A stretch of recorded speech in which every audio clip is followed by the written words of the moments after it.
यार आप सभी का स्वागत करता हूं अपने YouTube चैनल सुरेंद्र सिंह बोरा में। साथियों, जैसा कि आप सभी लोगों को पता था, उत्तराखंड प्राथमिक शिक्षक भर्ती में बीएड ब्रिज कोर्स प्रशिक्षित अभ्यर्थियों के अभ्यर्थन को लेकर के या प्राथमिक शिक्षक भर्ती में ब्रिज कोर्स प्रशिक्षितों को शामिल करने के लिए आज माननीय नैनीताल हाई कोर्ट में सुनवाई थी।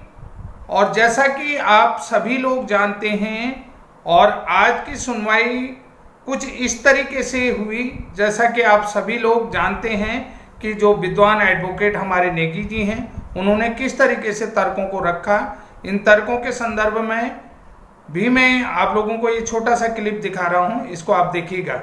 Qualification but also bridge course as per the gazette notified after parliamentary amendment. Lordship ने इसको जुलाई में एक्सटेंसिवली सुना था on various dates and then lordship on 2 August had called for counter affidavit giving them 4 weeks time. अब BEd नहीं lordship, हम वो कैंडिडेट्स हैं जिन्होंने ब्रिज कोर्स कर लिया था लॉर्डशिप बिफोर 31 मार्च 2019। लेकिन अब डीएलएड नहीं। हाँ, हम डीएलएड नहीं है, तो हमने मिनिमम ब्रिज कोर्स से डीएलएड थोड़ी आपको मान लीजिए। लॉर्डशिप ने यही इसी इशू पर लॉर्डशिप एडमिशन पर अराउंड 4 टाइम्स लॉर्डशिप ने सुना था। फिर लॉर्डशिप पार्लियामेंट्री अमेंडमेंट मैंने लॉर्डशिप को दिखाया था, जिसमें हो गया देवेश शर्मा। नहीं, पार्लियामेंट्री अमेंडमेंट नहीं हुआ लॉर्डशिप सेटिसाइड। मैंने ये भी लॉर्डशिप एवर किया था कि एक सब्सिक्वेंट एनसीटी नोटिफिकेशन सेटिसाइड हुआ था लॉर्डशिप। साथियों, आप सभी लोगों ने क्लिप देख लिया होगा और आज की सुनवाई का महत्वपूर्ण अपडेट, जैसा कि पूर्व में आप सभी लोगों को पता है, हमारे जो अध्यक्ष जी हैं, हमारी कोर कमेटी के बहुत सारे सदस्य जो हैं कि निदेशालय गए थे, सचिवालय में गए थे और हमारे तरीके से काफ़ी एक्टिवनेस दिखाई गई। तो कहीं न कहीं आज की सुनवाई में उसकी भी आप लोगों ने देखा होगा कि उसका भी प्रभाव पड़ते हुए देखा होगा कि जिस तरीके से हम लोगों ने माननीय शिक्षा सचिव रविनाथ रमन जी को भी सेटिस्फाई किया था कि और पूरी तरीके से उन्होंने पत्रावली के जांच संबंधी भी डॉक्यूमेंट लिखे थे। हालांकि अभी आपको मैं ये बता देता हूं कि जो 2 अगस्त को माननीय न्यायालय में सुनवाई थी, उसके बाद कोर्ट की तरफ से सरकार से काउंटर एफिडेविट मांगा गया था, काउंटर में जवाब मांगा गया था। काउंटर का कोई जवाब तो अभी आया नहीं, लेकिन जो आज की सुनवाई हुई उसका स्टार्टिंग आपने देख लिया है। तो हमारे विद्वान एडवोकेट ने ये बताया कि हम लोग वो लोग हैं जिन्होंने 31 मार्च 2019 को एनसीटी द्वारा निर्धारित मिनिमम क्वालिफिकेशन कंप्लीट कर ली है।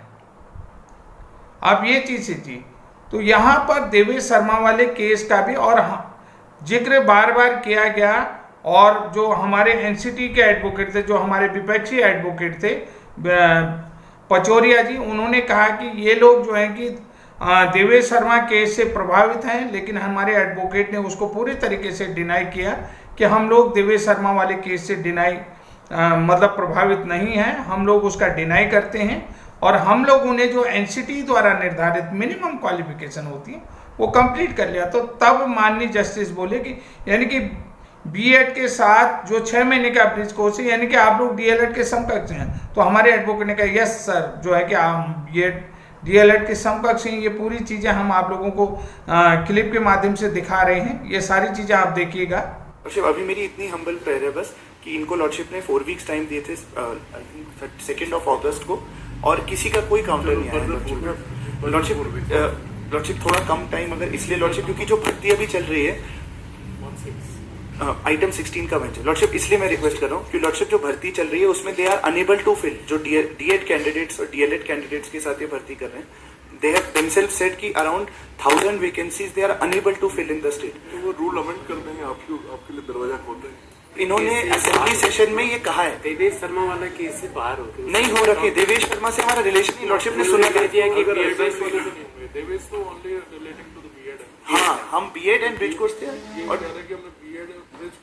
बिफोर 31 मार्च 2019 जो पार्लियामेंट्री अमेंडमेंट था, करके आप डीएलएड के हाँ मिनिमम क्वालिफिकेशन पूरी हो गई लॉर्डशिप।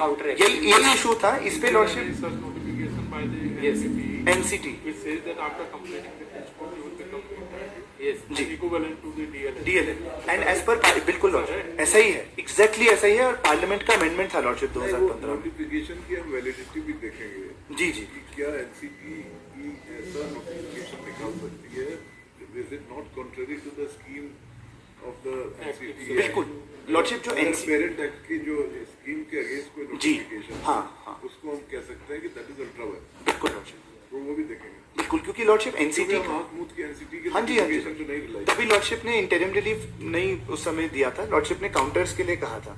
तो लॉर्डशिप मेरी इतनी रिक्वेस्ट है, इनकी वैकेंसीज भी हैं, अभी लॉर्डशिप ने भर्ती नहीं रोकी थी, 4 वीक्स लॉर्डशिप 3 वीक्स कर दे। लॉर्डशिप इतनी रिक्वेस्ट आप कह रहे हैं कि सदन में स्टेटमेंट दे दिया उन्होंने। कहा उन्होंने कि जो ऑनरेबल कोर्ट डिसाइड करेगा लॉर्डशिप, ऐसा स्टेटमेंट है, यही कहा है। ये कौन सी बात है? यही है लॉर्डशिप, और लॉर्डशिप काउंटर ऑनरेबल कोर्ट में डाल नहीं रहे हैं। सदन में उन्होंने कहा कि लॉर्डशिप जो ऐसे कैंडिडेट्स हैं उसमें they will follow, but they are not filing affidavit. कभी ऐसा भी कहा कि हाई कोर्ट जो डिसाइड करेगी उसको फॉलो नहीं करेगी? लॉर्डशिप ऐसा वो कहते तो नहीं है, पर कर देते हैं लॉर्डशिप कभी कभी।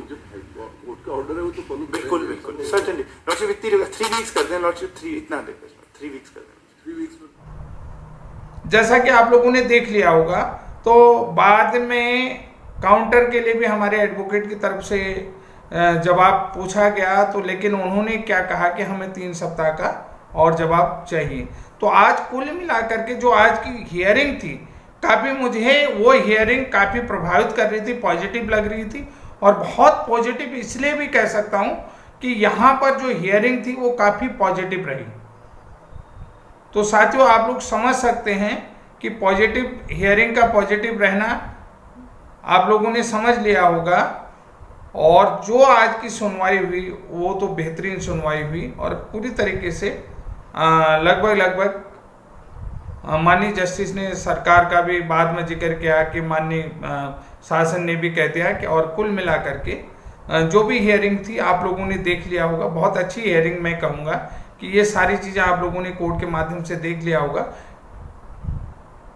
सारी चीज़ें मुझे दिखाने की ज़रूरत नहीं है, डिफाइन करने की ज़रूरत नहीं है, लेकिन जो भी हुआ आज बहुत अच्छा हुआ, ये चीज़ मैं इतना कहना चाहता हूँ। क्योंकि हालांकि 6 नवंबर को अगली सुनवाई है, थोड़ा देर मिल गई, लेकिन सकारात्मक है, बहुत अच्छी हियरिंग है। इस चीज़ को आप बना करके रखिएगा। तब तक के लिए जय हिंद, जय उत्तराखंड।